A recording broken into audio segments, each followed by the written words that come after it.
আসসালামু আলাইকুম বন্ধুরা, কেমন আছেন সবাই? আশা করি সবাই ভালো আছেন। আলহামদুলিল্লাহ আমিও ভালো আছি। আজকে আপনাদের জন্য কাঁঠাল পিঠার রেসিপিটা নিয়ে চলে আসলাম। আসলে আমি ছোটোবেলায় দেখেছি আমার মা এভাবে কাঁঠাল পিঠা বানাতো। খুব একটা খাওয়া হয়নি, তবে কাঁঠালের রস দিয়ে দেখতাম আম্মা মুড়ি খেত কিংবা ভাত খেত। আমরা ওসব খাইনি, কিন্তু কাঁঠাল পিঠাটা খেয়েছিলাম। তো আজকে ইচ্ছে করলো যে কাঁঠালের রসটা, যেহেতু কাঁঠালটা একটু লেটকা কাঁঠাল বলা হয়, লেটকা কাঁঠালেরই রস বের করা যায়, চাল্লা কাঁঠালের রস বের করা যায় না।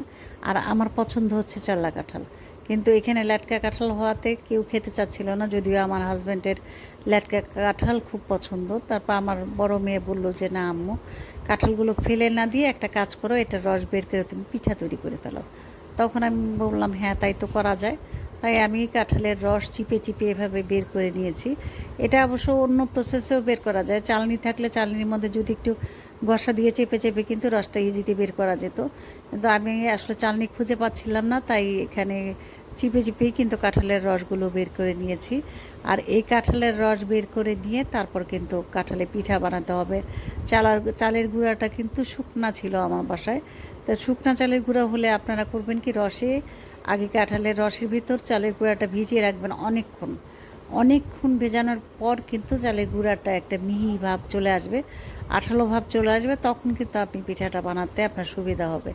আর যদি মানে চালের গুঁড়াটা আগে না ভেজান, তাহলে হবে কি, ছেড়ে ছেড়ে দিবে, কেমন জানি হয়ে যায়, সুজি সুজি টাইপের হয়ে যায়। তা আমার এই কাঁঠালের রস বের করতে করতে আমার 12টা বেজে যাচ্ছে, কখন থেকে সেই রস বের করছি, হাতও ব্যথা হয়ে যাচ্ছিল। আর চালনিটা থাকলে যদি সুবিধা হতো, সেই সুবিধাটা আমি পেলাম না। যাই হোক, আপনারা চালনি থাকলে চালনি দিয়ে রসটাকে একটু চেলে বের করে নেবেন। আমার মতো এইভাবে যে কাঁঠালের রস বের করতে গেলে একটু কষ্টই হবে, আমি সেই প্রসেসিংটা আপনাদেরকে শেখাতে পারিনি। যাই হোক, এখন আমি চালের গুঁড়া দিয়ে দেবো এই রসের মধ্যে। তো এই যে চালের গুঁড়া দিয়ে মানে এটাকে মিক্স করে নেব।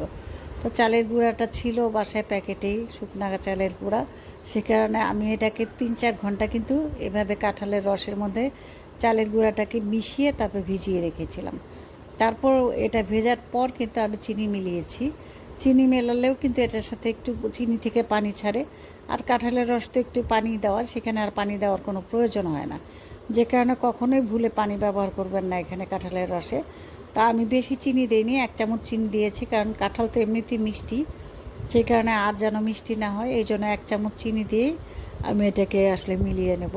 তো এইভাবে আসলে কাঁঠালের পিঠা কিন্তু খেতে অনেক মজা লাগে। যেটা হচ্ছে আমরা তালের রস বের করি, তালের রস কিন্তু বের করতে অনেক কষ্ট। আমি যেটা দেখেছি, আমি নিজেও বের করেছি, সেটাকে আবার সেই বিচি থেকে চিপে চিপে রসগুলোকে আলাদা করতে হয়, তারপরে গামছার মধ্যে বেঁধে সেটাকে ঝুলিয়ে রাখতে হয়। সেই তিতা একটা পানি থাকে তালের রসে, সেই তিতা পানিটা চলে যায়। যে কারণে কিন্তু ভয়ে আমি আর তালের পিঠা বানানোর চিন্তা ভাবনা করি না। তো মেয়ে চেয়েছিল বলেই আসলে কাঁঠালের পিঠাটা চিন্তা করলাম যে এটাকে বানানো যায়, এটাকে বানিয়ে নিলাম। তো আমার রেডি করা সব কিছু, এখন আমি তেল দিয়ে দেব, তেল দিয়ে তেলের পিঠার মতো এটাকে ভেজে ফেলবো। এটা কিন্তু সম্পূর্ণ একেবারে তেলের পিঠার মতো।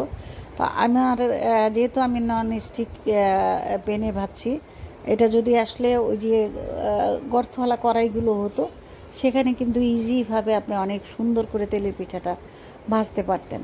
তো আমার যেহেতু নন স্টিকেতে আমি ভাজছি, এটাতে তেলও একটু পরিমাণে বেশি দিতে হয়, আর ওইভাবে কিন্তু ফুলে না। আমি আসলে টাচ চুলায় কাজ করতেছিলাম, গ্যাসের চুলাটা ছিল কিন্তু ওইখানে করা সম্ভব হচ্ছিল না। তো এখানে আমার অল্প একটু দিয়ে আমি ট্রাই করছিলাম যে গরম হয়েছে কিনা। তো অল্প একটু দেওয়ার পর দেখলাম যে পিঠাটা একটু ফুলে উঠেছে, বুঝলাম যে এটাকে গরম হয়েছে।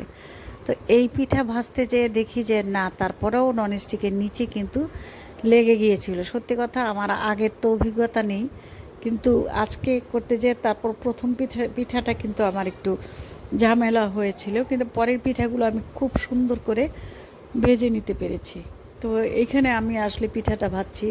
পিঠাটা ভাজা যখন দেখি যে উঠাতে যাচ্ছিলাম, এটা আসলে আর একটু দেরি করে উঠানো উচিত ছিল, দেখি যে এটা আমার ভাজা কাঠিতে লেগে গেছে। এই হয়ে